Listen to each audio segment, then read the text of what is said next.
Magandang araw po sa inyong lahat, mga minamahal naming taga-subaybay ng Kwentong Puso. Sana ay nasa mabuti po tayong kalagayan ngayong araw. Muli po, samahan niyo akong maglakbay sa isang kwentong susubok sa tatag ng isang puso at magpapakita kung paano muling sumisikat ang araw matapos ang pinakamadilim na gabi. Sabi nila, ang pinakamalaking pagsubok sa buhay ay hindi kung paano ka babangon mula sa pagkakamali ng iba, kundi paano mo bibigyan ng panibagong kahulugan ang sarili mong lakas. Ngayon, pakinggan natin ang kwento ni Sinag, isang babaeng matututo na ang pinakamahalagang pag-ibig ay ang pag-ibig sa sarili at sa mga pinoprotektahan niya. Ang halimuyak ng bagong timplang kape at mainit na sinangag ang bumabalot sa malawak na kusina ng mansyon ng mga Vergara. Ang sikat ng araw sa umaga ay dahan-dahang tumatagos sa malalaking bintana, nagbibigay buhay sa bawat sulok ng tahanan. Sa gitna ng lahat ng ito, naroon si Sinag. Ang kanyang 7 buwang tiyan ay masayang gumagalaw habang maingat niyang inihahanda ang paboritong almusal ng kanyang asawa. Bawat sipa ng sanggol sa kanyang sinapupunan ay nagdudulot ng matamis na ngiti sa kanyang mga labi. Ito ang kanyang perpektong mundo, isang masayang pamilya, isang matatag na negosyo, at si Elias, ang lalaking bumubuo sa kanyang pagkatao. Malapit na tayong kumain, anak, bulong niya habang hinahaplos ang kanyang tiyan. Ang Vergara Holdings and Agricorp, ang pamana ng kanyang mga magulang, ay lalong lumalago sa ilalim ng pamamahala ni Elias. Para kay Sinag, sapat na yon. Ang makita ang tagumpay ng lalaking minamahal niya habang daladala ang bunga ng kanilang pag-iibigan ay isang pangarap na natupad. Ngunit ang pangarap ay unti-unting nagkakaroon ng lamat. 8:00 na ng umaga, ngunit ang upuan ni Elias sa hapagkainan ay bakante pa rin. Ang kaping inihanda niya ay lumamig na at ang paborito nitong adobo ay nawawalan na ng init. Ito na ang 2nd linggo ng palaging pag-uwi ni Elias ng madaling araw. Ang dahilan? Maraming trabaho sa opisina. Mahal, kailangan kong tutukan ang mga bagong proyekto para sa kinabukasan ng pamilya natin. Paulit-ulit niyang sinasabi sa sarili na kailangan niyang umintindi. Ngunit sa bawat umagang nagdaan na malamig ang pagkain sa mesa, may bahagi sa kanyang puso ang nanlalamig din. Isang maliit na butil ng pag-aalala ang nagsisimulang sumibol, isang damong ligaw sa kanyang hardin ng kaligayahan. Maya-maya pa, bumukas ang pinto. Pumasok si Elias, gusot ang damit at bakas, ang pagod sa mukha. Ngunit may iba pa, isang amoy, isang matamis, ngunit banyagang pabango na kumapit sa kanyang damit, isang amoy na hindi kay Sinag. "Good morning, mahal." Bati ni Elias pilit nang ngumingiti. "Pasensya na. Inabot na naman kami ng umaga sa meeting." Yumakap ito, ngunit ang yakap ay tila walang init. Isang kilos na nakasanayan na lamang. Lalong tumindi ang amoy ng pabango. Biglang kumalamang sikmura ni Sinag. Hindi dahil sa paglilihi, kundi dahil sa pagdududa. "Naghanda ako ng almusal. Ang paborito mo," sabi ni Sinag. Pinipilit na panatilihing matatag ang kanyang boses. "Salamat, mahal. Pero kumain na ako sa labas kasama ng mga kliyente. Maliligo na lang ako at didiretso na rin sa opisina." Mabilis na sagot ni Elias, umiiwas sa kanyang mga mata.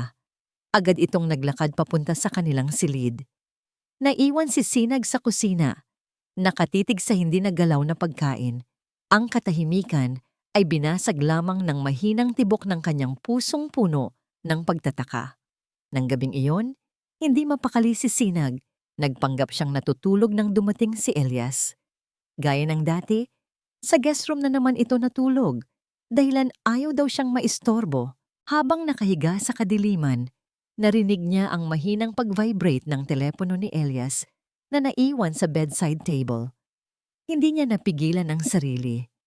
Sumilip siya. Isang mensahe mula sa isang numerong hindi nakasave, ngunit may pangalang nakarehistro na tila isang suntok sa kanyang sikmura. My Queen, miss you already. See you tomorrow. Nanlamig ang buong katawan ni Sinag. Ang hangin ay tila nawala sa kanyang mga baga. Sino si My Queen? Ang mga tanong ay bumuhos sa kanyang isipan. Bawat isa ay mas masakit kaysa sa nauna. Kinuha ni Elias ang telepono, mabilis na nag-reply, at ibinalik ito na parang walang nangyari. Kinabukasan habang inaayos niya ang mga damit ni Elias, may isang papel na nalaglag mula sa bulsa ng business suit nito. Isang resibo mula sa isang mamahaling alahas sa Greenbelt. Ang nakalista, isang sapphire necklace na nagkakahalaga ng daan-daang libong piso. Ang petsa, noong 1 linggo lang. Nanginig ang mga kamay ni Sinag habang hawak ang resibo. Hindi ito para sa kanya. Ang huling regalo ni Elias ay noong Pasko pa. Isang simpleng pares ng hikaw.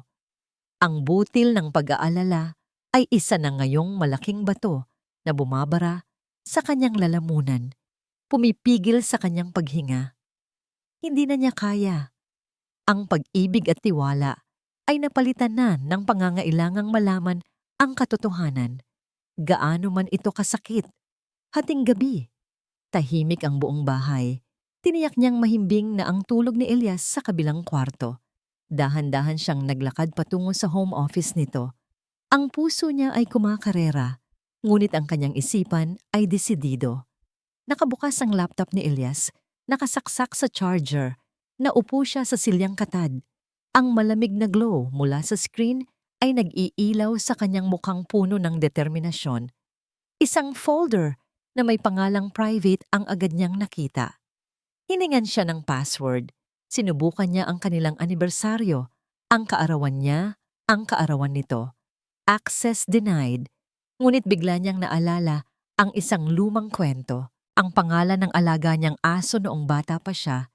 Isang pangalang minsang sinabi ni Elias na hinding-hindi niya malilimutan. Tala. Dahan-dahan niyang tinipa ang mga letra.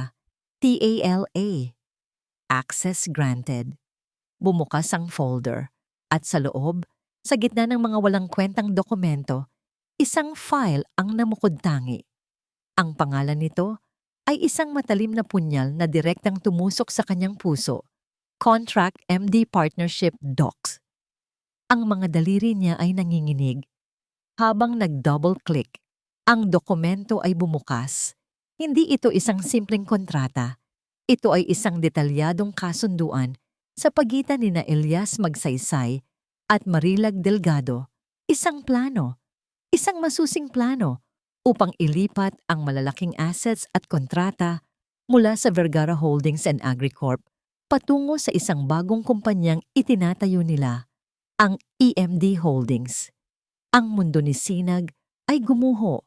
Bawat salita sa dokumento ay isang martilyo na dumudurog sa pundasyon ng kanyang buhay. Hindi lang pala ang puso niya ang tinatraidor, ang buong pamilya niya, ang pamana ng kanyang mga magulang, ang kinabukasan ng anak niya. Ang lahat ay planadong ninanakaw mula sa kanya. Napahawak siya sa kanyang tiyan. Ang sakit na kanyang naramdaman ay hindi maipaliwanag. Ito ay ang pinagsamang sakit ng nasirang pag-ibig at ng brutal na kataksilan. Sa malamig na liwanag ng laptop screen, sa gitna ng katahimikan ng gabi, naintindihan ni Sinag ang lahat. Hindi ito isang simpleng pagkakamali. Ito ay isang digmaan. At siya, ang buntis na asawa, ang reyna sa sarili niyang palasyo, ay ang target ng pagsalakay. Ang screen ng laptop ay patuloy na nagliliwanag, isang malamig na saksi sa pagguho ng mundo ni Sinag. Ang bawat salita sa kontrata ay parang maliliit na karayom na tumutusok sa kanyang puso. EMD Holdings, Elias Magsaysay at Marilag Delgado. Hindi na niya kailangan ng karagdagang paliwanag. Ang lahat ay malinaw na. Ang pagod. Ang mga gabing wala ito sa tabi niya. Ang banyagang pabango.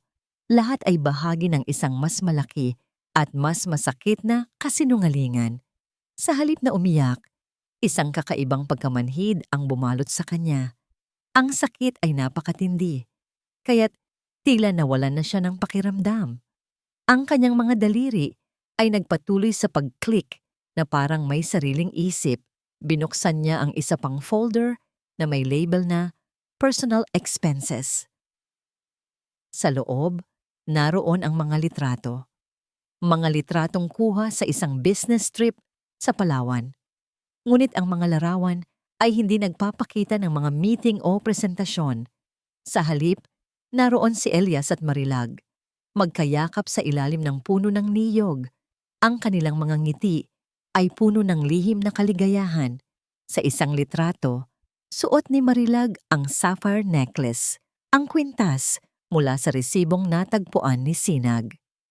Kumikinang ito sa leeg ng babae, isang simbolo ng kataksilan na binayaran ng pera ng kanyang pamilya. Isinara ni Sinag ang folder ng mga litrato. Ang pagkamanhid ay unti-unting napalitan ng isang umaapaw na puot. Hindi ito galit na sumisigaw. Ito ay isang tahimik at malamig na galit na gumagapang sa kanyang mga ugat. Binuksan niya ang isa pang file, isang bank statement, isang joint account sa ilalim ng pangalan ni Elias Magsaysay at Marilag Delgado. At sa loob, milyon-milyong piso ang nakadeposito, mga pondong malinaw na nagmula sa Vergara Holdings. Doon na bumigay si Sinag. Isinara niya ang laptop ng may pinal na pag-click. Dahan-dahan siyang tumayo. Ang kanyang mga kamay ay nakahawak sa kanyang tiyan na para bang pinoprotektahan niya ang kanyang anak mula sa karumihan ng mundong ito. Naglakad siya pabalik sa kanilang silid. Bawat hakbang ay mabigat. Humiga siya sa kama, ngunit ang pagod ay wala sa kanyang katawan, kundi sa kanyang kaluluwa. Doon, sa dilim, bumuhos ang mga luhang kanina pa niya pinipigilan. Tahimik na mga patak na dumadaloy sa kanyang pisngi. Bawat isa ay naglalaman ng bigat ng isang nasirang pangako. Kinabukasan, ang araw ay sumikat na parang walang nangyari, ngunit para kay Sinag, ang liwanag ay nawala. Pinilit niyang bumangon at maghanda. Suot ang isang blangkong ekspresyon.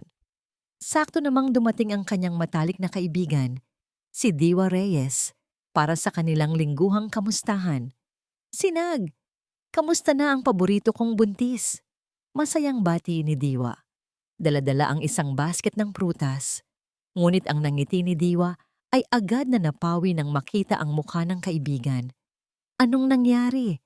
Namumutla ka. Sinubukan ni Sinag ng ngumiti. Wala ito, Diwa. Puyat lang siguro. Ngunit kilala ni Diwa si Sinag. Hinawakan niya ang mga balikat nito at tinitigan siya sa mata. Huwag sa akin, Sinag. Sabihin mo sa akin. At doon, gumuho ang lahat ng pader na itinayo ni Sinag. Humagulgol siya na parang isang bata. Ang kanyang mga balikat ay nanginginig sa bawat hikbi. Niyakap siya ni Diwa. Hinayaang ilabas ang lahat ng sakit. Sa pagitan ng kanyang mga luha, ikinuwento ni Sinag ang lahat. Ang pabango, ang resibo, ang mga litrato, at ang kontrata. Pagkatapos ng lahat, pinunasan ni Diwa ang kanyang mga luha gamit ang sariling kamay. Hayop siya, mariing sabi ni Diwa. Ang kanyang boses ay puno ng galit para sa kaibigan. At ang babaeng iyon, walang kaluluwa. Hindi ko alam ang gagawin ko, Diwa. Humihikbing sabi ni Sinag. Ang pamilya ko, ang anak ko. Shh! Sabi ni Diwa, hinahaplos ang kanyang likod. Alam mo kung anong gagawin mo. Hindi ka isang biktima, Sinag. Isa kang Vergara. At higit sa lahat, isa kang ina. Lalaban ka. Ang mga salita ni Diwa ay parang isang malamig na tubig na gumising sa diwa ni Sinag. Tama siya. Hindi ito ang oras para magmukmok sa sakit. Ito ang oras para kumilos. Nang hapong yon, umuwi si Elias. Naabutan niya si Sinag na nakaupo sa sala. Kalmado ngunit may kakaibang tigas sa kanyang postura. Sa ibabaw ng mesa sa kanyang harapan ay nakalatag ang isang kopya ng bank statement ng joint account nila ni Marilag. Ano to, Sinag? Tanong ni Elias. Sinusubukang magkunwari na nagulat. Ikaw ang tanungin ko, Elias. Ano ito? Sagot ni Sinag. Ang kanyang boses ay pantay at walang emosyon. Biglang nagbago ang anyo ni Elias. Ang pagkukunwari ay napalitan ng inis. Saan mo nakuha iyan? Pinakikialaman mo ba ang mga gamit ko? Buntis ka nga, Sinag, nagiging paranoid ka na. Trabaho lang yan para sa kumpanya. Trabaho? Tanong ni Sinag. Isang mapait na ngiti ang gumuhit sa kanyang labi. Pati ba ang sapphire necklace na suot niya sa Palawan? Trabaho rin? Pati ba ang pagtawag sa kanya ng My Queen? Natigilan si Elias. Ang kanyang mukha ay namutla. Sinubukan niyang lumapit.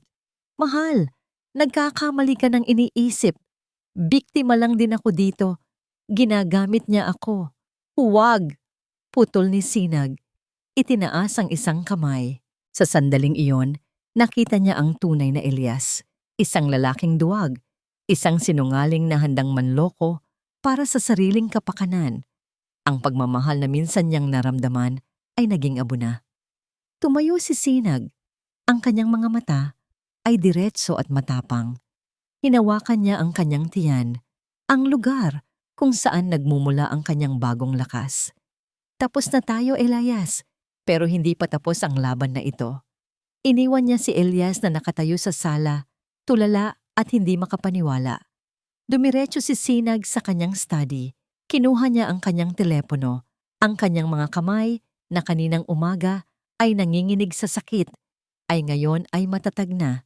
Idininial niya ang numero ng kanilang family lawyer, si Attorney Ruben. Sa kabilang linya sumagot ito. Attorney Ruben? Nagsimula si Sinag. Ang kanyang boses ay kalmado, ngunit puno ng hindi matitinag na determinasyon. Kailangan nating mag-usap. Agad. May kailangan akong protektahan. Napahawak siya sa kanyang tiyan. Ang kanyang mga mata ay nag-aalab. Walang sino man ang aagaw sa kung ano ang para sa anak ko. Kinabukasan, ang sikat ng araw ay tila may dalang bagong mensahe para kay Sinag. Hindi na ito ang mainit na yakap ng isang payapang umaga, kundi ang matalas na liwanag na nagpapaalala sa kanya na oras na para harapin ang katotohanan. Ang babaeng umiyak kagabi ay wala na. Ang pumalit ay isang babaeng may malinaw na layunin, isang reynang handang ipagtanggol ang kanyang kaharian. Ang opisina ni Attorney Ruben Santos, ang matagal ng abogado ng pamilya Vergara, ay isang silid na puno ng mga aklat at amoy ng lumang papel, isang lugar na saksi sa maraming tagumpay at pagsubok ng kanilang angkan.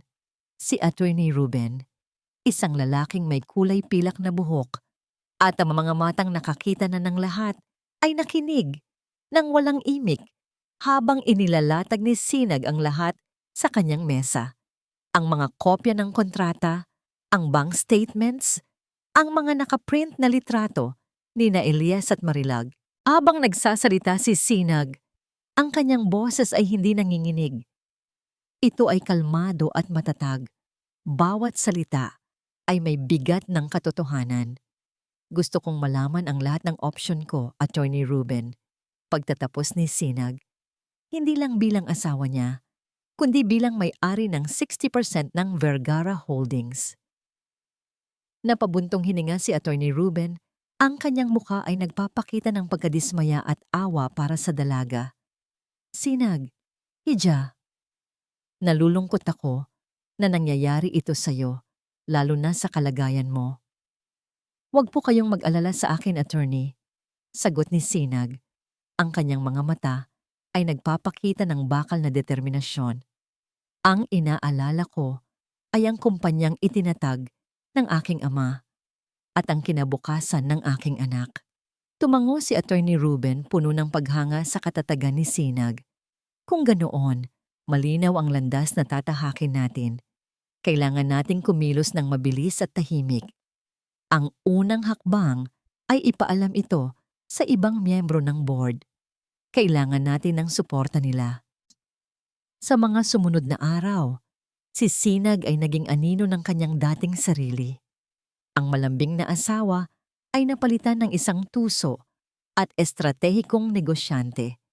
Sa tulong ni Attorney Ruben at Diwa, isa-isa niyang kinontak ang mga pinagkakatiwalaang miyembro ng Board of Directors, hindi sa opisina, kundi sa mga pribadong lugar, sa isang tahimik na coffee shop, sa isang golf course, sa bahay ng isang matandang kaibigan ng kanyang ama. Sa bawat pag-uusap, hindi niya binanggit ang personal na aspeto ng kataksilan. Sa halip, ipinakita niya ang malamig at matitigas na datos, ang mga financial records na nagpapakita ng hindi autorisadong paglilipat ng pondo, ang mga kontratang may questionabling probisyon, ang panganib na dala ng EMD Holdings sa interes ng Vergara Holdings. Hindi ito tungkol sa akin at kay Elias, sabi niya kay Jitan Chinko, isa sa mga orihinal na board member. Ito ay tungkol sa integridad ng kumpanyang binuo ng ating mga pamilya. Marami ang nagulat. Ang ilan ay nag-alinlangan, ngunit ang mga ebidensyang dala ni Sinag ay hindi matatawaran. Unti-unti, nakuha niya ang kanilang tiwala at suporta. Naintindihan nila na hindi ito isang simpleng away mag-asawa, kundi isang corporate takeover na nangyayari sa kanilang harapan. Habang abala si Sinag sa pag-iipon ng kanyang mga alyado, si Elias naman ay walang kamalay-malay. Para sa kanya, ang katahimikan ni Sinag ay tanda ng pagsuko. Inakala niyang dahil sa pagbubuntis nito, pipiliin itong manahimik na lang para iwasan ang iskandalo. Patuloy siya sa kanyang mga plano kasama si Marilag, lalong nagiging kampante sa bawat araw na lumilipas. Isang gabi, habang pinag-aaralan ni Sinag ang mga financial report, napansin niya ang isang pattern. May isang account na palaging nakakatanggap ng malalaking halaga tuwing katapusan ng buwan na may nakasulat na professional fees. Pero ang account ay hindi nakapangalan kay Marilag, kundi sa isang kumpanyang hindi niya kilala. Diwa, paki-research naman itong Delgado Consulting Firm. Pakiusap ni Sinag sa telepono. Hindi nagtagal. Tumawag pabalik si Diwa. Sinag, may nalaman ako. Ang Delgado Consulting Firm ay pag-aari ng ina ni Marilag. At ito pa, may kaso ito dati ng fraud. Mukhang hindi lang si Elias ang niloloko nila. Lalong naging malinaw ang lahat para kay Sinag. Ang kanilang plano ay mas malalim at mas madumi kaysa sa kanyang inakala. Hindi lang ito simpleng pagnanakaw. Ito ay isang organisadong krimen. Pinakilala ni Diwa si Sinag sa isang financial analyst, isang kaibigan niya na dalubhasa sa forensic accounting. Magkasama nilang sinuri ang mga dokumento hanggang hating gabi. Sa kabila ng pagod at lumalaking tiyan, hindi inalintana ni Sinag. Bawat numero, bawat transaksyon ay tila nagbibigay sa kanya ng lakas. Ang bawat piraso ng ebidensya ay isang bala na gagamitin niya sa laban. Pagkatapos ng isang linggo ng masusing paghahanda, handa na ang lahat. Nagpadala si Atrino Ruben ng formal na abiso para sa isang emergency board meeting. Sinag, sigurado ka na ba dito? Tanong ni Diwa. Bakas ang pag-aalala sa kanyang mukha. Kapag ginawa mo ito, wala nang atrasan. Hinawakan ni Sinag ang kamay ng kaibigan. Ngumiti siya. Isang ngiting matagal nang hindi nakikita sa kanyang mukha. Isang ngiti ng kapayapaan at katiyakan. Matagal na akong walang inaatrasan, Diwa. Simula noong nalaman ko ang katotohanan. Sabi niya, panahon na para malaman ni Elias kung sino talaga ang reyna sa kahariang ito. Dumating ang araw ng board meeting. Ang conference room ng Vergara Holdings ay puno ng tensyon. Ang mga miyembro ng board ay tahimik na nakaupo. Ang kanilang mga mukha ay seryoso. Pumasok si Elias. Puno ng kumpiyansa, ang kanyang nangiti ay arogante. Inakala niya na ito ay isang ordinaryong pulong lamang. Binati niya ang lahat. Ngunit nang dumako ang tingin niya kay Sinag na nakaupo sa kabilang dulo ng mesa, bahagya siyang natigilan. Ang kanyang asawa ay naroon, nakasuot ng isang pulang bestida na nagpapatingkad sa kanyang aura. Ang kanyang mukha ay kalmado, ang kanyang mga mata ay matalim. Hindi ito ang Sinag na kilala niya. Hindi ito ang babaeng umiiyak sa dilim. Sa kanyang tabi ay si Attorney Ruben na may hawak na isang makapal na folder. "Good morning, everyone!" Nagsimula ang chairman of the board. "We are calling this emergency meeting to discuss a matter of utmost urgency concerning the leadership of Women the CEO, Mr. Elias Magsaysay." Biglang nawala ang ngiti sa mukha ni Elias. Tumingin siya kay Sinag. Ang kanyang mga mata ay puno ng pagtataka at unti-unting namumuong takot. Doon niya napagtanto. Hindi ito isang ordinaryong pulong. Ito ay isang paghuhukom. At ang kanyang asawa, ang babaeng minamaliit niya, ang siyang tagahatol. Pumasok si Elias sa conference room na may kumpiyansang nag-uumapaw. Para sa kanya, ang emergency board meeting na ito ay isa lamang abala. Isang biglaang pagpupulong na kumakain sa oras na dapat sana ay para sa pagpaplano ng EMD Holdings.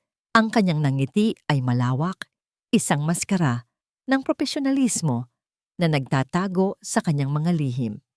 Binati niya ang bawat miyembro ng board na may magiliw na tapik sa balikat at mainit na kamayan. Ngunit ang kanyang kumpiyansa ay biglang nagkaroon ng lamat nang makita niya si Sinag.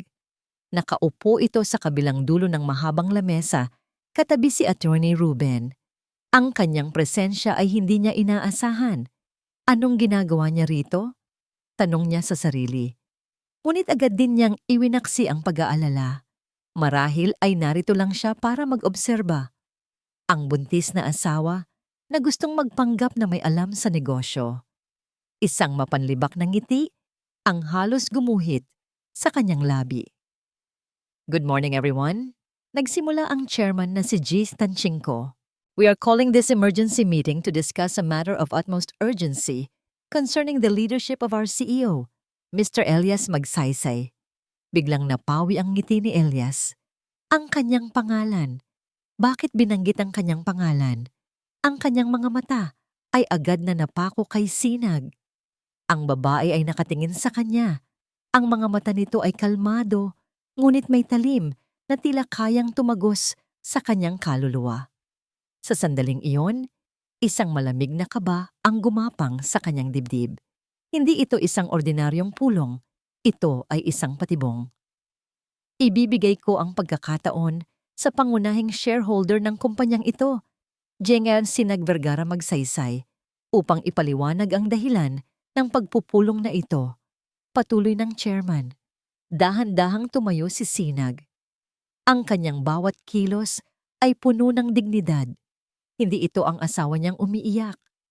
Ito ay isang kalaban. Inaasahan ni Elias na gagawa ito ng eksena. Isang madamdaming pagsasalaysay ng isang nasaktang asawa. Ngunit mali siya. Mga Ginoo at ginang ng board. Nagsimula si Sinag. Ang kanyang boses ay malinaw at matatag. Umaalingaw-ngaw sa tahimik na silid. "Wala ako rito para pag-usapan ng aking personal na buhay. Narito ako bilang isang Vergara na may responsibilidad na protektahan ang kumpanyang ito." Sa tulong ni Attorney Ruben, ipinakita ni Sinag sa malaking screen ang mga dokumentong nakita niya. Ang kontrata sa pagitan ni Elias at Marilag, ang mga bank statement, ang mga pekeng invoice para sa Delgado Consulting Firm. Bawat ebidensya ay inilatag ng may kalmadong paliwanag. Walang emosyon, puro katotohanan. Hindi makapaniwala si Elias. Ang kanyang mundo ay bumabaligtad sa harap ng kanyang mga mata. Bawat slide ng presentasyon ay isang sampal. Bawat numero na ipinapakita ay isang pako sa kanyang kabaong. Paano? Paano niya nalaman ang lahat ng ito? Hindi na niya napigilan ang sarili. Bigla siyang tumayo, ang kanyang silya ay gumawa ng malakas na ingay. "This is absurd! Ito ay isang personal na issue sa pagitan naming mag-asawa. Jeng Chairman, hindi dapat pinapayagan ang ganitong uri ng personal na atake sa isang board meeting." Sigaw niya. Ang kanyang boses ay puno ng galit at desperasyon.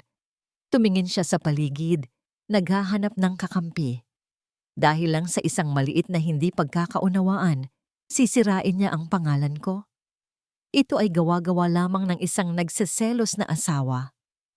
Sinubukan niyang gamitin ang kanyang huling sandata. Ang gawing kahabag-habag si Sinag, isang babaeng emosyonal at hindi makatwiran. Ngunit walang sino man sa board ang nagpakita ng simpatya. Ang kanilang mga mata ay malamig at mapanuri. G. Magsaysay. Nagsalita si G. Tanchingko. Ang kanyang boses ay mabigat. Ang mga dokumentong ito ay hindi kasinungalingan. Ako mismo, kasama ang iba pang miyembro, ay binigyan ng pagkakataong suriin ang mga ito bago pa man ang pulong na ito. At ang mga natuklasan namin ay lubhang nakakabahala. Para kay Elias, iyon na ang huling dagok. Ipinagkanulo siya. Ang mga taong inakala niyang nasa ilalim ng kanyang impluwensya ay nasa panig na pala ng kanyang asawa. Kung gayon, magpapatuloy tayo sa botohan, anunsyo ng chairman. Isang boto para sa pagpapanatili kay G. Magsaysay bilang CEO at isang boto para sa kanyang agarang pagpapatalsik. Ang botohan ay mabilis at brutal. Isa-isang itinaas ng mga miyembro ang kanilang kamay para sa pagpapatalsik kay Elias. Ang bawat kamay na tumataas ay isang patalim na lalong sumusugat sa kanyang ego. Ang resulta ay nagkakaisa. Sa boto ng lahat ng miyembro, pinal na deklara ng chairman, G. Elias Magsaysay ay tinatanggal na bilang Chief Executive Officer ng Vergara Holdings and Agricorp. Epektibo kaagad. Napatayo si Elias.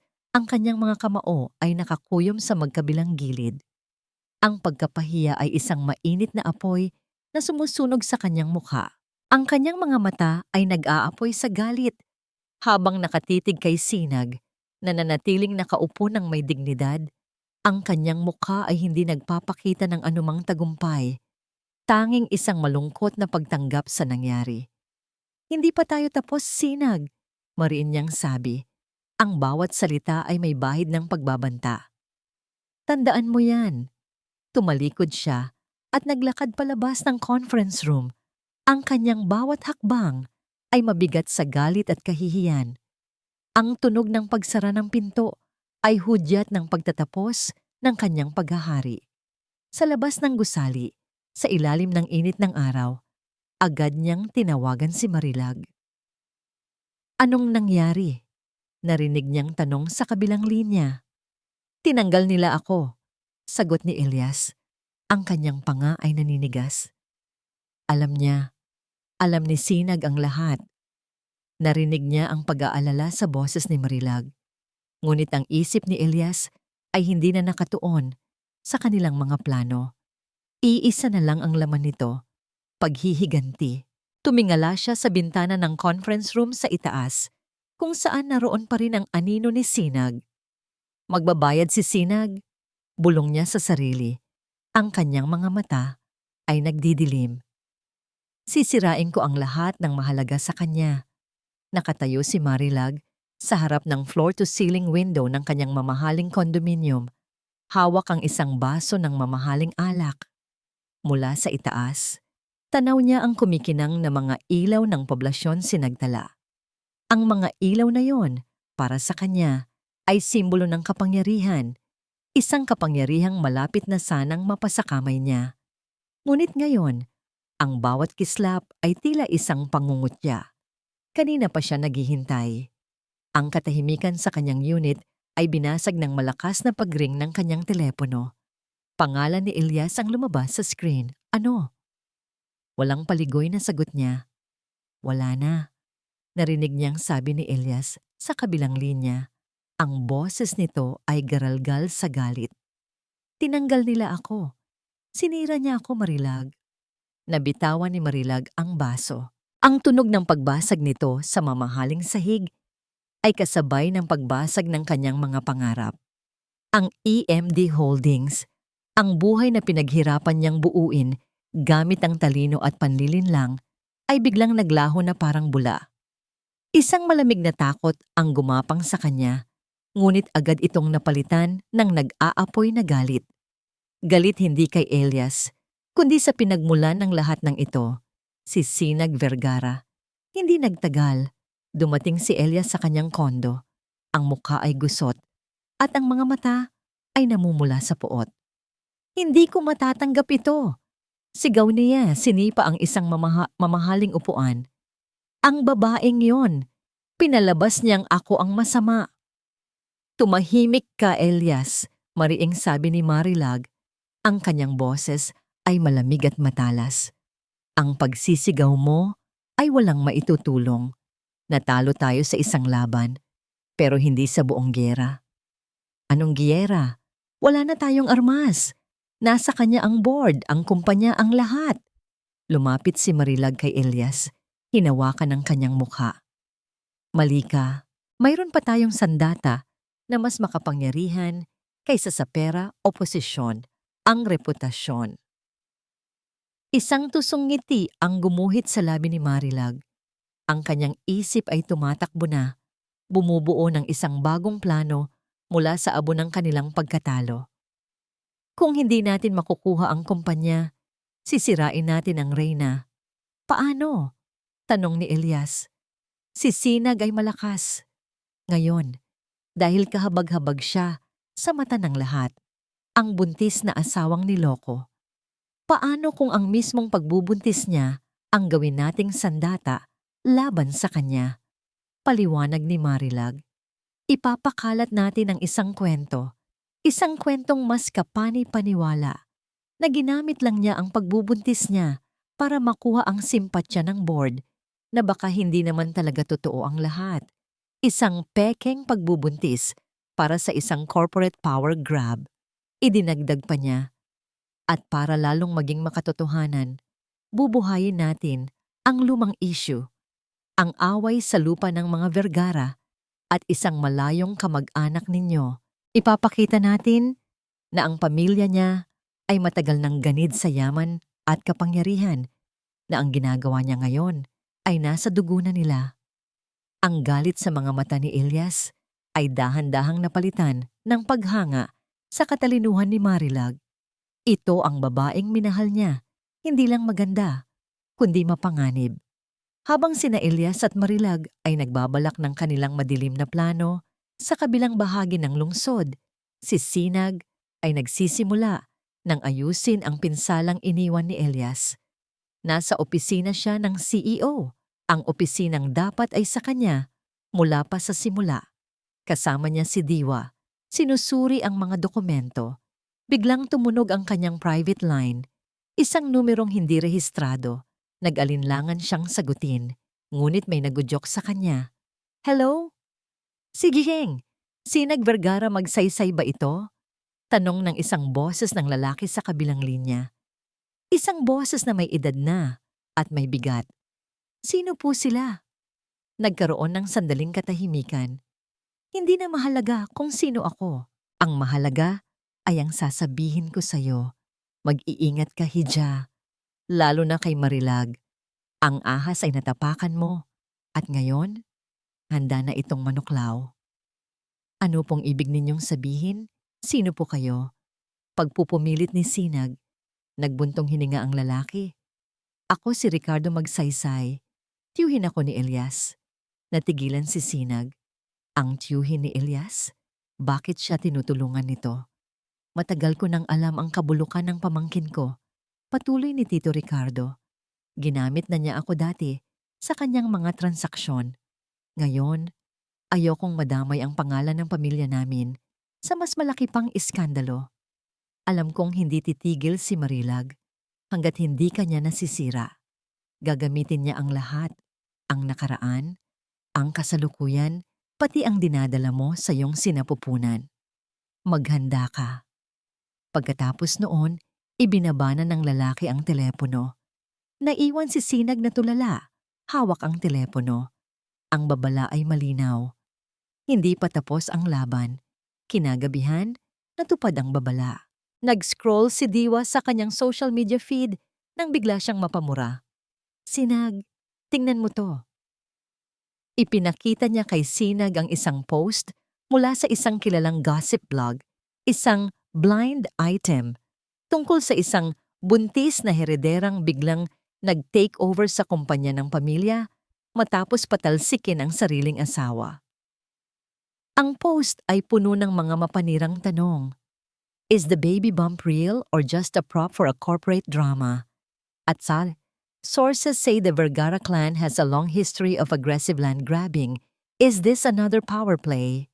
Ang lason ay nagsisimula ng kumalat, ngunit ang pinakamatinding dagok ay dumating sa pamamagitan ng isang text message sa telepono ni Sinag mula sa isang hindi kilalang numero. Naglalaman ito ng isang litrato. Ang litrato niya nakuha mula sa malayo, kung saan ang kanyang tiyan ay mukhang hindi natural dahil sa anggulo at posibleng digital manipulation. At sa ilalim ng litrato, isang maikling mensahe na nagpatindig ng kanyang mga balahibo. Ang laro mo ay malapit nang matapos, Sinag. Ang larawan sa kanyang telepono ay tila isang sumpa. Si Sinag, na nakatayo sa balkonahe ng kanyang opisina, ay mukhang malungkot at ang kanyang tiyan, dahil sa anino at anggulo, ay tila isang artipisyal na pag-aalsa sa ilalim ng kanyang damit. Ito ay isang tusong panlilinlang, isang biswal na kasinungalingan na idinisenyo upang magtanim ng duda. Walang hiya sila. Nanggigigil na sabi ni Diwa. Ang kanyang mga daliri ay nanginginig sa galit habang tinitingnan ang telepono. Ito ay gawa-gawa. Malinaw na in-edit ito para magmukha kang sinungaling. Ngunit alam ni Sinag na sa mundo ng social media, ang katotohanan ay madaling baluktutin. Ang isang litrato, gaano man kasinungaling, ay maaaring maging ebidensya sa mata ng publiko. Ang babala ni Tito Ricardo ay naglalaro sa kanyang isipan. Gagamitin niya ang lahat, pati ang dinadala mo sa iyong sinapupunan. Sa halip na magpadala sa takot, isang malamig na determinasyon ang pumalit. Kung gusto nilang maglaro ng marumi, Diwa, sabi ni Sinag, ang kanyang boses ay hindi nanginginig. Kung gayon, kailangan nating ipakita sa kanila kung paano maglaro ang mga Vergara. Hindi sa pamamagitan ng kasinungalingan, kundi sa pamamagitan ng katotohanan. Hindi na nila pinagtuunan ng pansin ang pag-atake sa reputasyon ni Sinag. Sa halip, ibinaling nila ang kanilang enerhiya sa pag-atake sa pinagmulan ng lahat ng ito, si Marilag Delgado. Kung mayroon siyang nakaraan, kailangan nating mahanap, sabi ni Sinag. Sa tulong ng isang pribadong investigador na inirekomenda ni Attorney Ruben, sinimulan nilang halungkatin ang buhay ni Marilag. Ang natuklasan nila ay mas madilim pa sa kanilang inaasahan. Si Marilag ay hindi isang simpleng ambisyosang babae. Isa siyang predator. Natagpuan nila si G. Chua, isang matandang negosyanteng halos malugi dahil sa isang real estate deal na pinasok niya kasama si Marilag ilang taon na ang nakalipas. Sa una, nag-aalangan si G. Chua na magsalita. Ang takot ay bakas pa rin sa kanyang mga mata. Ang babaeng iyon, nagsimula si G. Chua, ang kanyang boses ay mahina. Ay isang ahas na nakabalat kayo bilang isang anghel. Ginamit niya ang kanyang ganda at talino para makuha ang tiwala ko. Pinirmahan ko ang mga kontratang hindi ko naintindihan. Bago ko pa namalayan, ang lahat ng investment ko ay napunta sa isang ghost company na pag-aari niya. Ang kwento ay nakakakilabot na pamilyar. Ito ay ang parehong modus operandi na ginawa niya kay Elias. Habang lumalalim ang kanilang investigasyon kay Marilag, isang tawag ang muling natanggap ni Sinag mula kay Tito Ricardo. Sinag, kailangan nating magkita, sabi nito. Ang kanyang boses ay apurado. Mayroon akong ipapakita sa iyo, isang bagay na magpapatunay na ang kasakiman ni Elias ay hindi nagsimula kay Marilag. Nagkita sila sa isang tahimik na restauran, malayo sa mga matang mapanghusga. Inilapag ni Tito Ricardo sa mesa ang isang folder. Sa loob, Naroon ang mga lumang dokumento mula sa Magsaysay Group, ang kumpanya ng kanilang pamilya, mula pa noong 10 taon na ang nakalipas. Ito, sabi ni Tito Ricardo, itinuturo ang isang transaksyon ay isang deal na naglagay sa akin sa alanganin. Isang malaking halaga ang nawala sa kumpanya. Ako ang pinagbintangan dahil ang pirma ko ang naroon. Ngunit ang totoo, si Elias ang nasa likod ng lahat. Ginamit niya ang aking pangalan. Peke ang pirma ko. Bata pa lamang siya, marunong na siyang manlinlang para sa pera. Tinitigan ni Sinag ang mga dokumento. Ang piraso ng puzzle ay nabubuo na. Ang galit ni Elias ay hindi lamang dahil sa pagkapahiya. Ito ay dahil sa isang malalim na ugat ng kasakiman at inggit. At ang galit nito sa mga Vergara ay hindi lamang dahil sa kanya. Ito ay dahil sa lumang away sa lupa ng kanilang mga ninuno. Isang away na ginagamit ngayon ni Marilag para sirain siya. Ngunit para kay Elias, ito ay isang personal na krusada. Gusto niyang patunayan na mas magaling siya kaysa sa mga Vergara. Mahinang sabi ni Sinag, biglang naunawaan ng lahat. Gusto niyang kunin hindi lang ang pera, kundi ang pangalan. Eksakto, sabi ni Tito Ricardo.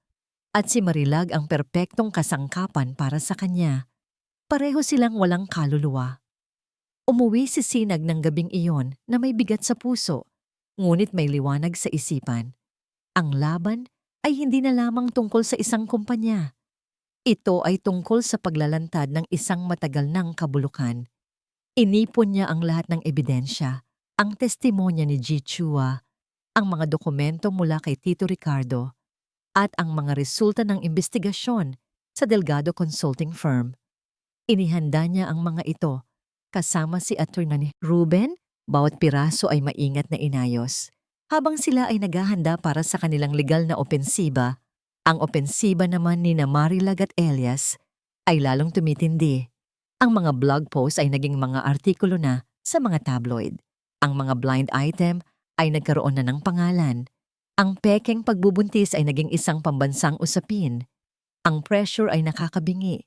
Isang hapon, habang pauwi si Sinag mula sa opisina, isang sobre ang iniabot sa kanya ng kanilang gwardiya. Wala itong pangalan ng nagpadala. Sa loob, isang formal na dokumento. Isang subpwena, idinidemanda siya ni Marilag Delgado. Ang kaso, label at character assassination. Napahawak si Sinag sa kanyang tiyan. Ang stress ay nagsisimulang makaapekto sa kanya. Ngunit habang tinititigan niya ang supwena, hindi takot ang kanyang naramdaman. Ito ay isang imbitasyon. Isang imbitasyon sa korte, ang perpektong entablado para ilabas ang lahat ng katotohanan. Handa na ako, bulong niya. Ang kadiliman ng nakaraan ay sasalubungin niya ng liwanag ng katotohanan. Ang courtroom ay isang malamig at tahimik na lugar, ngunit ang hangin ay mabigat sa tensyon na halos mahahawakan. Ang bawat bulong ay tila isang sigaw, at ang bawat tingin ay may kahulugan.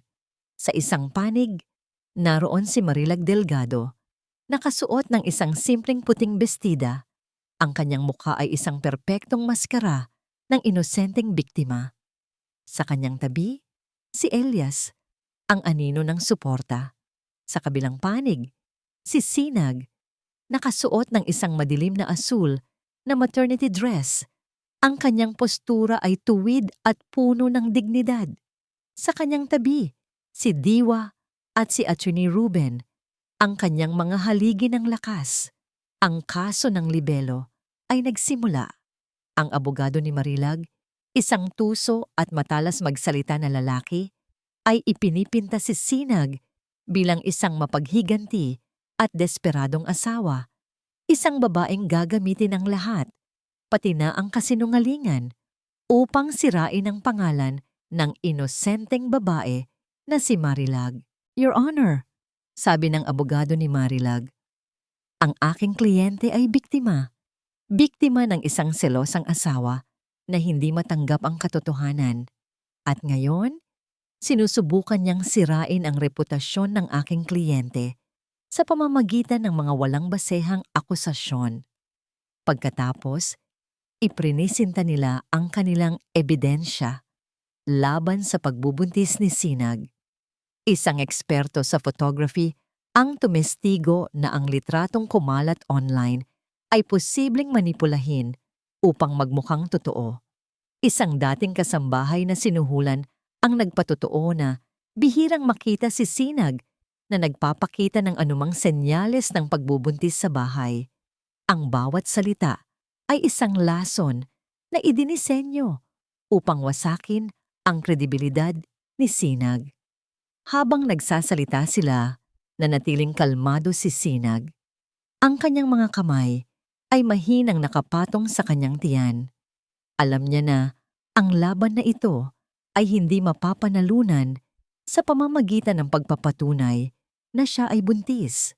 Ang tunay na laban ay nasa paglalantad kung sino talaga si Marilag. Nang pagkakataon na ng panig ni Sinag, tumayo si Attorney Ruben.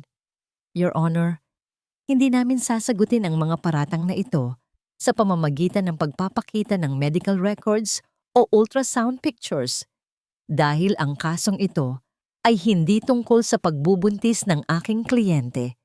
Ito ay tungkol sa karakter ng nagsasakdal. Ang unang isinalang ni Attorney Ruben sa witness stand ay si G. Chua, nanginginig sa simula, ngunit sa huli ay buong tapang na isinalaysay ni G. Chua kung paano siya nilinlang ni Marilag, kung paano nawala ang kanyang pinaghirapang pera sa isang iglap. Ang modus operandi na kanyang inilarawan ay eksaktong kapareho ng ginawa ni Marilag kay Elias at sa Vergara Holdings. Ang maskara ni Marilag ay nagsimulang magkaroon ng lamat. Pagkatapos ni G. Chua, isinunod ni Attorney Ruben ang isang financial expert na nagpaliwanag sa simpleng paraan ng komplikadong network ng mga ghost company na itinatag ni Marilag at ng kanyang ina. Lahat ay konektado sa mga transaksyon mula sa Vergara Holdings. Ang tension sa courtroom ay lalong tumitindi. Si Elias ay hindi na mapakali sa kanyang upuan. Si Marilag naman ay namumutla na. Ngunit ang pinakamalaking sorpresa ay hindi pa dumarating. Your Honor, sabi ni Attorney Ruben, ang aming huling saksi. Tinatawagan namin sa stand si G. Ricardo Magsaysay. Isang kolektibong pagkabigla ang bumalot sa courtroom. Ang pangalan ay isang bomba. Maging ang huwes ay bahagyang napaayos ng upo. Tumingin si Elias sa pintuan na parang nakakita ng multo. Pumasok si Tito Ricardo, naglalakad ng may autoridad at determinasyon. Ang kanyang mukha ay seryoso habang siya ay nanunumpa. Tumingin siya diretso kay Elias. Ang kanyang mga mata ay puno ng pagkadismaya. G. Magsaysay. Nagsimula si Attorney Ruben. Maari mo bang sabihin sa korteng ito kung anong uri ng tao ang iyong pamangkin? Si Elias Magsaysay pagdating sa negosyo? Sa susunod na 30 minuto, isinalaysay ni Tito Ricardo ang lahat. Ang panggagamit ni Elias sa kanyang pangalan. Ang pekeng pirma. Ang kasakiman na nakita niya sa kanyang pamangkin mula pa sa pagkabata. Pagkatapos, ibinaling niya ang kanyang testimonya kay Marilag. At ang babaeng ito, sabi niya, itinuro si Marilag ay ang apoy na lalong nagpalaki sa apoy ng kasakiman ng aking pamangkin. Sila ay perpektong magkapareha sa panlilinlang. Ang testimonya ay isang matunog na sampal na yumanig sa buong courtroom. Ang depensa ni Marilag ay gumuho. Ang kanilang estratehiya na gawing biktima si Marilag ay nawasak. Ngunit may huling alas pa si Attorney Ruben. Your Honor, isang huling piraso ng ebidensya. Isang audio recording ang pinatugtog. Ang boses na narinig ay malinaw. Ang boses ni Marilag. Doktor, kailangan kong magmukhang totoo ang lahat. Kahit pekeng medical certificate lang, bayaran kita ng doble. Ang mahalaga ay maniwala silang lahat. Nasisinag ang sinungaling, hindi ako. Ang boses sa kabilang linya ay sumagot. Sigurado ka ba dito, ma'am? Delikado ito. At ang huling salita ni Marilag sa recording ay ang pinal na pako sa kanyang kabaong. Gagawin ko ang lahat para makuha ang gusto ko. Pagkatapos ng recording, isang nakabibinging katahimikan ang bumalot sa silid. Si Marilag ay napahawak sa mesa. Ang kanyang mukha ay walang kulay. Ang kanyang mga mata ay nanlalaki sa takot. Tumingin siya kay Elias, naghahanap ng tulong, ngunit maging si Elias ay parang binuhusan ng malamig na tubig, hindi makagalaw. Ang huwes ay umubo, sinisikap na ibalik ang kaayusan, ngunit huli na ang lahat. Ang katotohanan ay lumabas na, at ito ay mas malakas at mas nakasisira kaysa sa anumang kasinungalingan na kanilang inihanda. Ang laro ay tapos na.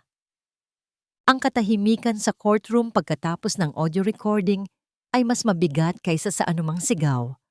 Para kay Elias, ang bawat segundo ay tila isang oras. Ang hangin ay tila nawala sa silid. Ang kanyang mga mata ay nakapako kay Marilag, na ngayon ay nakayuko. Ang kanyang buhok ay tumatakip sa kanyang mukha. Ang babaeng palaging may kontrol, ang arkitekto ng kanilang mga plano, ay biglang naging isang basag na figura. Naramdaman ni Elias ang pag-init ng kanyang mga pisngi. Ang kahihiyan ay isang lason na gumagapang sa kanyang buong pagkatao. Ang lahat ng mga mata sa silid ay nasa kanila. Mga matang mapanghusga, mga matang puno ng pagkasuklam. Tumingin siya sa direksyon ni Sinag. Nakita niya itong nakaupo ng tuwid. Ang mga kamay ay nakahawak sa kanyang tiyan. Walang nangiti ng tagumpay sa mukha nito, tanging isang malalim na kalungkutan. At sa isang iglap, mas nasaktan siya sa awa na nakikita niya sa mga mata nito kaysa sa galit. "Order in the court!" Di malakas na sabi ng huwes, pinupukpok ang kanyang gavel. Ang abogado ni Marilag ay tumayo, sinusubukang iligtas ang nalulunod nilang kaso. "Your Honor, tututol po kami. Ang audio recording na yan ay maaaring manipulahin. Ito ay illegal na nakuha at hindi dapat tanggapin bilang ebidensya." Ngunit huli na ang lahat. Ang pinsala ay nagawa na. Attorney Santos, sabi ng huwes, ang kanyang boses ay seryoso. "Saan nanggaling ang recording na yan?" "Your Honor," sagot ni Attorney Ruben, "ang recording ay voluntaryong isinumite sa amin ng doktor na tinawagan ni Miss Delgado. Siya ay nakonsensya at nagpasya na itama ang mali bago pa man ito lumala. Iyon na ang huling dagok. Maging ang kanilang sariling kasangkapan ay bumaliktad laban sa kanila." Si Marilag ay biglang tumayo. "Sinungaling! Lahat kayo sinungaling!" Sigaw niya, ang kanyang boses ay basag at puno ng desperasyon. "Plinano niyo itong lahat para sirain ako." Tumingin siya kay Elias. Ang kanyang mga mata ay nag-aapoy. "At ikaw," sabi niya, itinuro si Elias, "wala kang ginawa. Hinayaan mo silang sirain ako. Duwag ka." Sa harap ng lahat, sa gitna ng korte, ang kanilang alyansa ay gumuho. Ang pag-ibig na inakala ni Elias na totoo ay isa lamang palang transaksyon. Ngayong wala na siyang maibibigay, siya ay wala ng halaga. Dahil sa mga bagong ebidensya, anunsyo ng huwes, ang kasong ito ng libelo ay ibinabasura. At dahil sa bigat ng mga akusasyon ng fraud, perjury, at attempted falsification of medical documents, irerekomenda ng korteng ito sa opisina ng piskal na magbukas ng isang hiwalay na criminal investigation laban kina Miss Marilag Delgado at G. Elias Magsaysay. Ang bawat salita ng huwes ay isang pako na lalong nagbaon sa kanila. Criminal investigation. Ang mga salitang iyon ay umalingaw-ngaw sa isip ni Elias. Hindi na lang ito tungkol sa pera o posisyon. Ito ay tungkol sa kanilang kalayaan. Ito na ang all is lost moment para kay Elias. Ang lahat ng kanyang pinaghirapan, ang posisyon, ang reputasyon, ang babaeng inakala niyang mahal niya, at ngayon, ang kanyang kalayaan ay unti-unting nawawala sa kanyang mga kamay. Paglabas nila ng courtroom, isang pader ng mga mamamahayag at kamera ang sumalubong sa kanila. Ang mga flash ng kamera ay nakakasilaw. Ang mga tanong ay parang mga bala. Mr. Magsaysay, totoo po ba ang mga akusasyon? Miss Delgado, ano po ang masasabi niyo sa audio recording? Sinubukan ni Elias na maglakad ng mabilis, ngunit hinarangan siya ni Marilag. Kasalanan mo ito, sigaw ni Marilag sa harap ng mga kamera. Ang kanyang mukha ay puno ng luha ng galit. Kung naging mas matalino ka lang sana, kung hindi ka lang sana naging duwag, ipinahamak mo ako, Elias. Ako pa ang sinisisi mo? Ganting sigaw ni Elias, ang kanyang pagtitimpi ay tuluyan ng nawala. Ikaw ang nagplano ng lahat ng ito. Ikaw ang gahaman. Ginawa mo akong tanga. Ang kanilang maruming labahan ay isinasampay sa harap ng buong bansa. Ang away na nagsimula sa isang lihim na relasyon ay nagtatapos sa isang pampublikong eskandalo. Sa gitna ng kaguluhan, nakita ni Elias si Sinag na dahan-dahang lumalabas mula sa isang gilid na pinto. Inaalalayan ni Diwa at ni Attorney Ruben. Malayo sa ingay, malayo sa dumi, tahimik at may dignidad, nagkatitigan sila. Sa mga mata ni Sinag, wala nang galit. Tanging isang malalim na pagod at isang pinal na pamamaalam. Sa sandaling iyon, naramdaman ni Elias ang isang bagay na mas masakit pa sa kahihiyan, pagsisisi. Isang huling-huli at walang kwentang pagsisisi. Habang hinihila siya ng kanyang abogado palayo sa mga media, nag-vibrate ang kanyang telepono. Isang text message mula sa corporate secretary ng Vergara Holdings. Mr. Magsaysay, pinapatawag po kayo para sa isang final shareholders meeting. Pag-uusapan ang posibleng pagbawi sa lahat ng inyong natitirang shares sa kumpanya dahil sa conduct detrimental to the company. Nabitawan niya ang kanyang telepono. Ito na ang katapusan. Ang huling sinulid na nag-uugnay sa kanya sa pangalang Vergara ay malapit nang maputol. Wala na siyang babalikan. Wala nang natira. Ang mga araw pagkatapos ng paglilitis ay tila isang panaginip para kay Sinag. Ang ingay ng eskandalo ay dahan-dahang humupa. Napalitan ng mga balita tungkol sa criminal investigation na isinasampal laban kina Elias at Marilag. Ang opinyon ng publiko na minsan ay hinati ng kanilang mga kasinungalingan ay ngayon ay buong-buong nasa kanyang panig.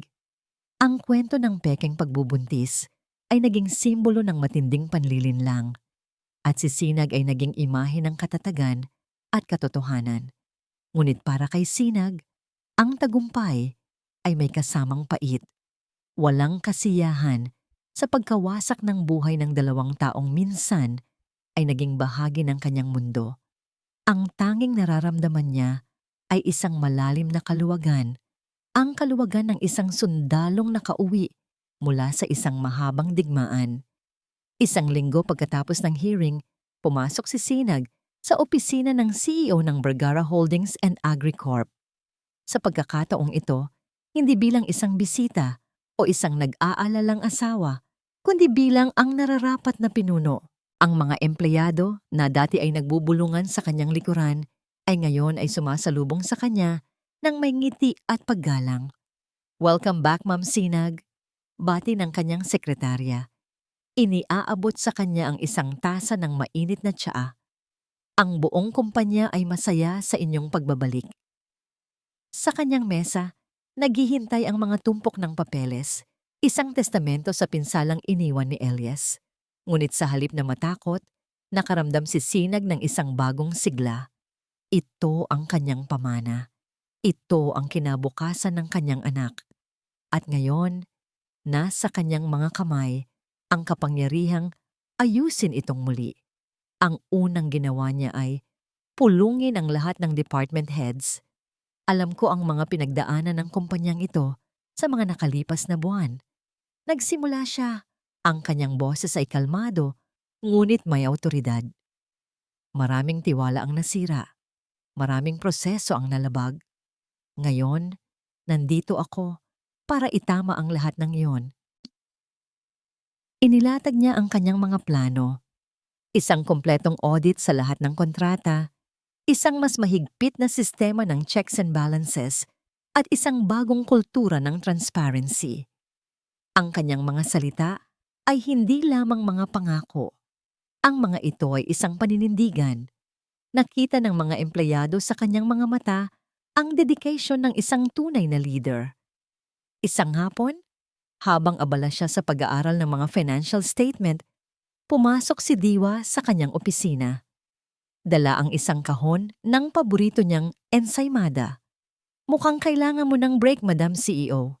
Nakangiting sabi ni Diwa. Salamat, Diwa. Sagot ni Sinag. Hinahaplos ang kanyang malaking tiyan. Hindi ko alam kung anong gagawin ko kung wala ka. Ano ka ba? Sabi ni Diwa, umupo sa tapat niya. Ginawa mo ito. Ikaw ang lumaban. Ako lang ang taga-cheer. Tinitigan niya si Sinag. Masaya ako na makita kang ngumiti ulit. Isang tunay na ngiti. Ngumiti si Sinag. Totoo. Sa unang pagkakataon, sa loob ng mahabang panahon, nakaramdam siya ng tunay na kapayapaan. Ang bigat sa kanyang dibdib ay nawala na. Ang galit ay napalitan ng pag-asa. Kinabukasan, may schedule siya para sa kanyang regular na check-up sa ospital. Habang nakahiga siya sa examination bed, ipinakita ng kanyang doktor ang imahe sa ultrasound monitor.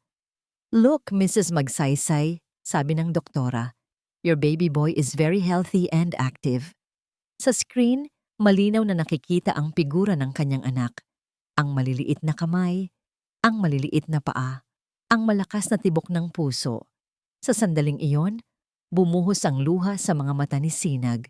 Ngunit hindi ito luha ng kalungkutan, kundi luha ng purong kaligayahan at pagmamahal.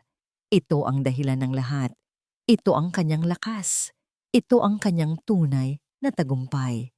Habang pauwi, nabasa niya sa isang news site ang pinakabagong update. Sina Elias at Marilag ay formal ng kinasuhan at inaresto. Ang kanilang mga larawan, nakaposas at nakayuko, ay nasa lahat ng pahayagan. Isinara ni Sinag ang kanyang telepono. Hindi na niya kailangang makita yon. Ang kanilang kabanata sa kanyang buhay ay sarado na. Nang gabing iyon, habang nakatayo siya sa balkonahe ng kanyang silid, nakatanggap siya ng isang sulat.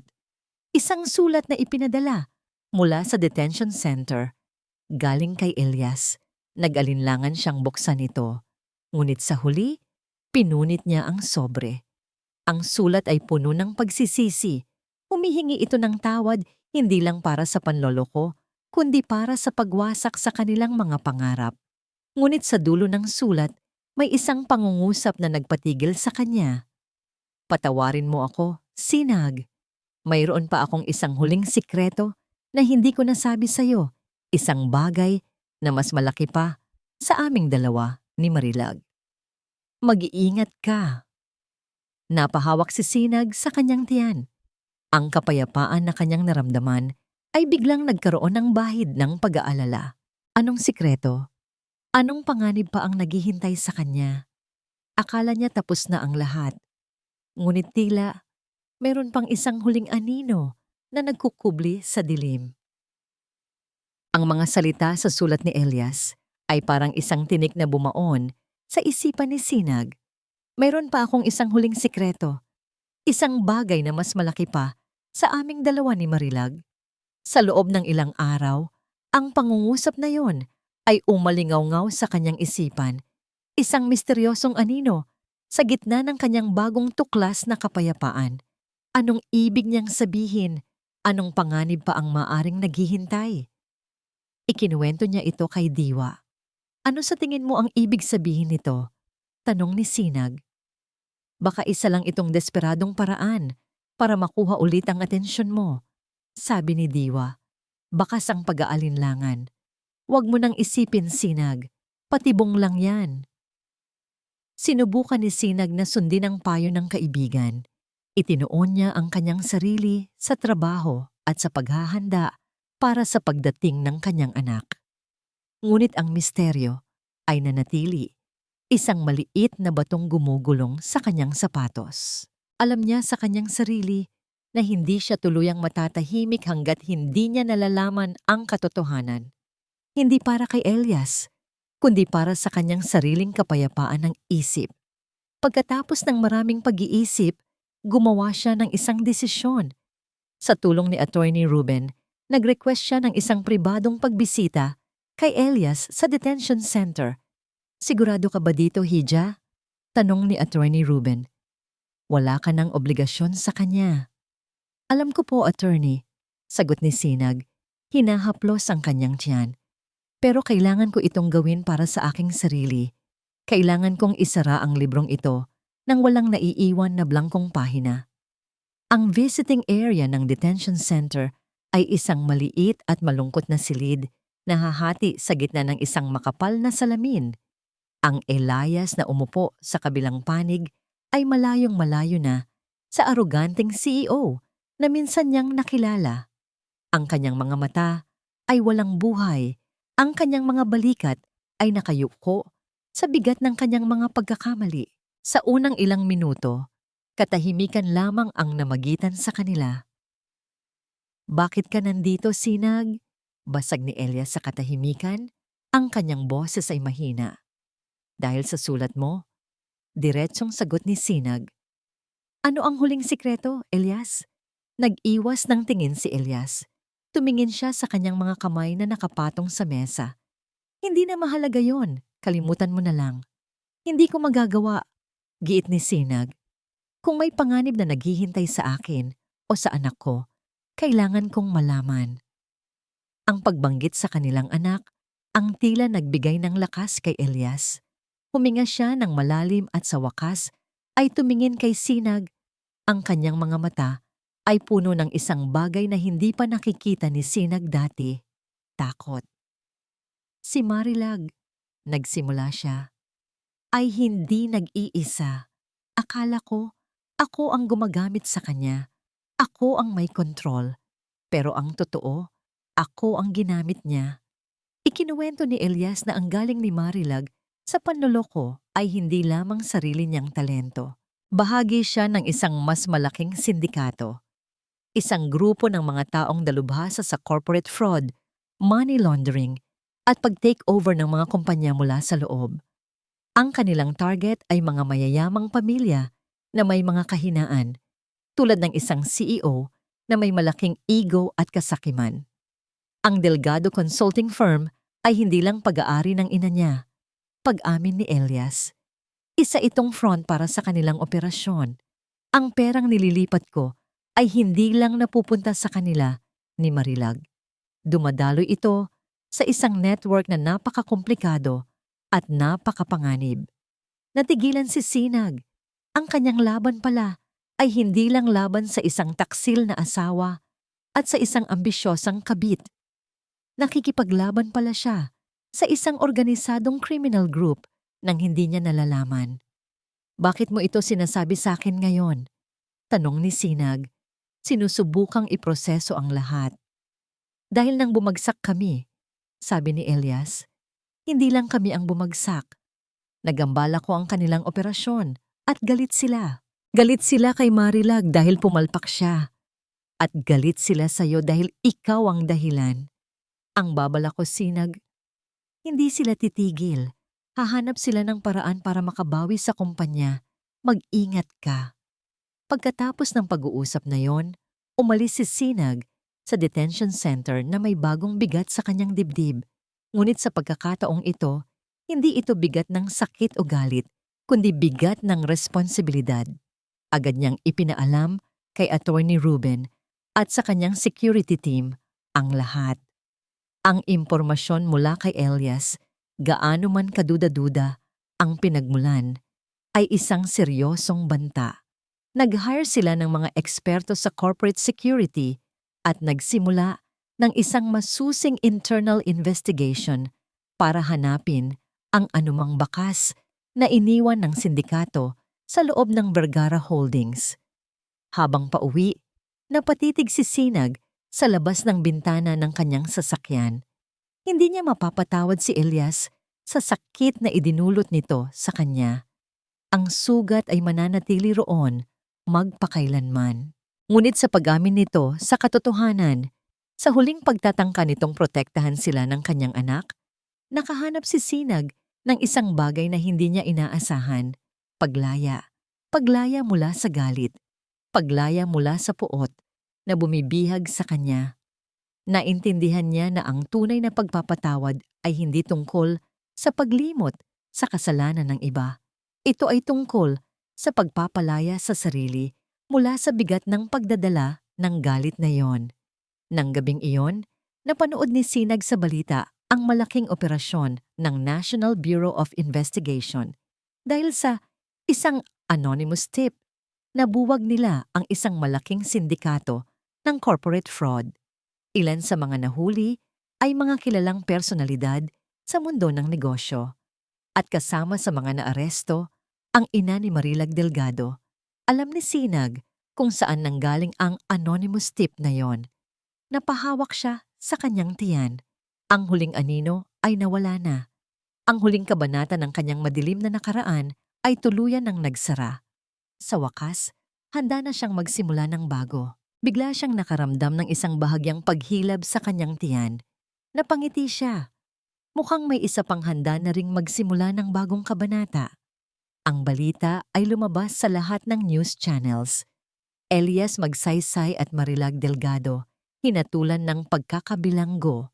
Ang kanilang mga mukha na minsan ay nasa mga pahina ng business magazines ay ngayon ay nasa police blotter.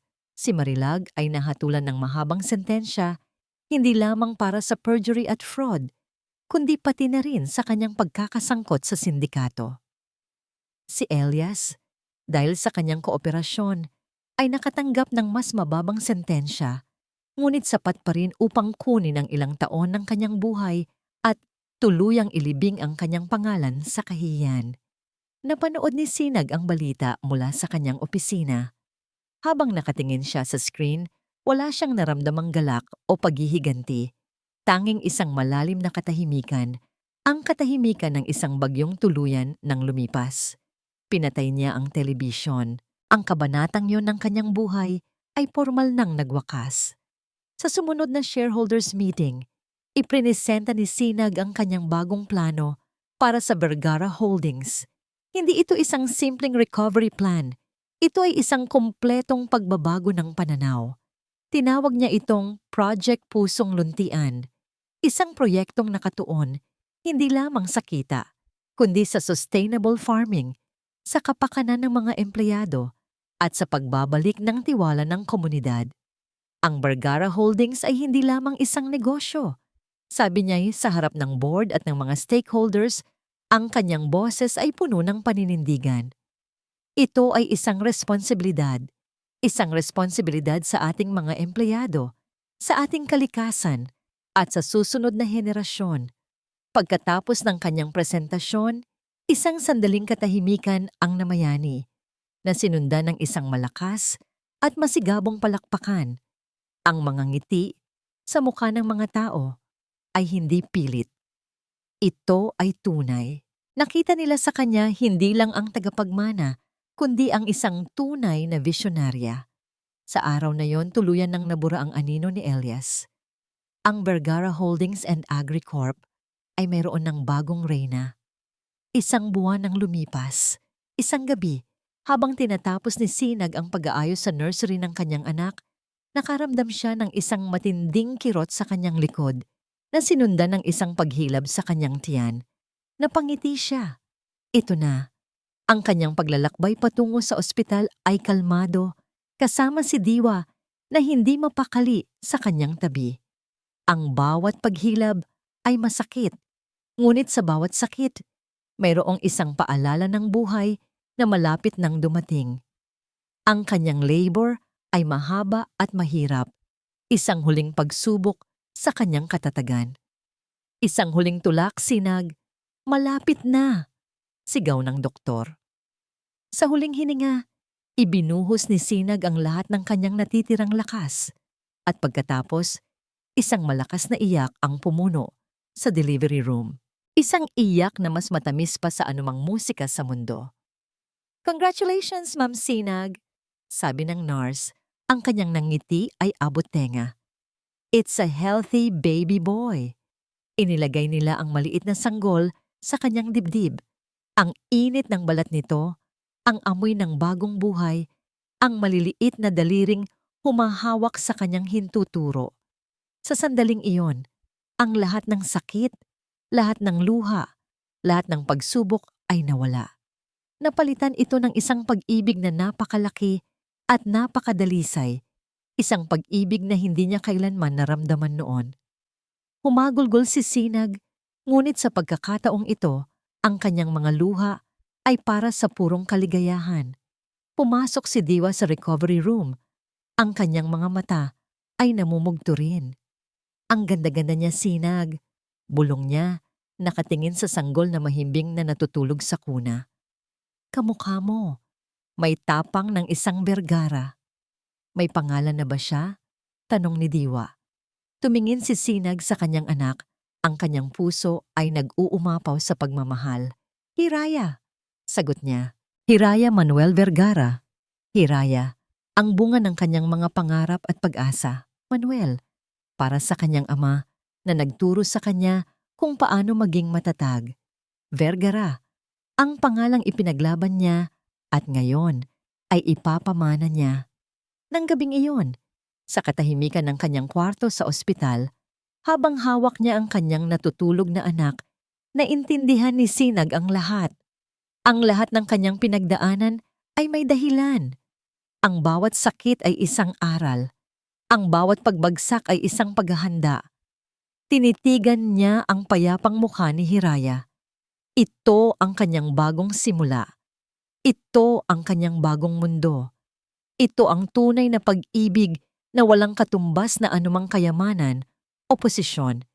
Isang pag-ibig na handa niyang protektahan kahit anong mangyari. Ang digmaan ay tapos na. Ang buhay ng isang ina ay nagsisimula pa lamang. 5 taon ang lumipas. Ang poblasyon sinagtala ay mas lunti at mas masigla kaysa dati. Sa gitna ng pag-unlad na ito ay ang Vergara Holdings and Agricorp na ngayon ay kilala hindi lamang bilang isang higante sa agrikultura, kundi bilang isang modelo ng etikal na pagnenegosyo sa ilalim ng pamumuno ng CEO nitong si Sinag Vergara. Isang araw ng Biyernes, ang conference room ng Vergara Holdings ay puno ng mga seryosong mukha ng mga dayuhang investor. Sa gitna, nakatayo si Sinag. Ipinipresenta ang kanyang 5-year expansion plan. Ang babaeng minsan ay nanginginig sa harap ng board ay isa na ngayong kumpiyansang leader. Ang kanyang bawat salita ay may bigat. Ang kanyang bawat kilos ay may awtoridad. Hindi na siya ang asawa ng CEO. Siya ang CEO. And that, gentlemen, pagtatapos niya, is how we plan to bring Vergara Holdings to the global stage without sacrificing the values that are the heart of this company. Isang malakas na palakpakan ang sumunod. Isa-isang lumapit sa kanya ang mga investor. Nakikipagkamay, ang kanilang mga muka ay puno ng paghanga. Pagkatapos ng matagumpay na meeting, mabilis na inayos ni Sinag ang kanyang mga gamit. Mayroon siyang isang mas mahalagang appointment. Pagdating niya sa labas ng isang maliit na eskwelahan, agad siyang sinalubong ng isang masayang sigaw. "Mommy!" Isang 5 taong gulang na batang lalaki ang tumatakbo patungo sa kanya. Ang mga mata nito ay kumikinang tulad ng mga bituin. Ito si Hiraya. Ang kanyang mundo. "Hello, my little man," sabi ni Sinag. Binuhat ang kanyang anak at niyakap ng mahigpit. "How was school?" "We painted today, Mommy. I painted you and me under a big green tree." Masayang kwento ng bata. Habang naglalakad sila papunta sa kotse, hawak ang kamay ng isa't isa. Walang sino man ang makakakilala sa kanya bilang ang makapangyarihang CEO. Sa sandaling iyon, siya ay si Mommy Sinag lang, isang ina na ang pinakamalaking tagumpay ay ang makita ang nangiti sa labi ng kanyang anak. Dumaan sila sa paborito nilang coffee shop ang pusong luntian para sa isang afternoon snack. Doon, naghihintay sa kanila si Tita Diwa. Aba, andito na ang paborito kong mag-ina. Bati ni Diwa, niyakap si Hiraya. Habang masayang kumakain ng cake, si Hiraya, nag-usap ang dalawang magkaibigan. Nakita mo ba ang balita? Tanong ni Diwa. Si Elias, nakalaya na. Good behavior daw. Tumingin si Sinag sa labas ng bintana. Ang kanyang mukha ay kalmado. Hindi na siya apektado.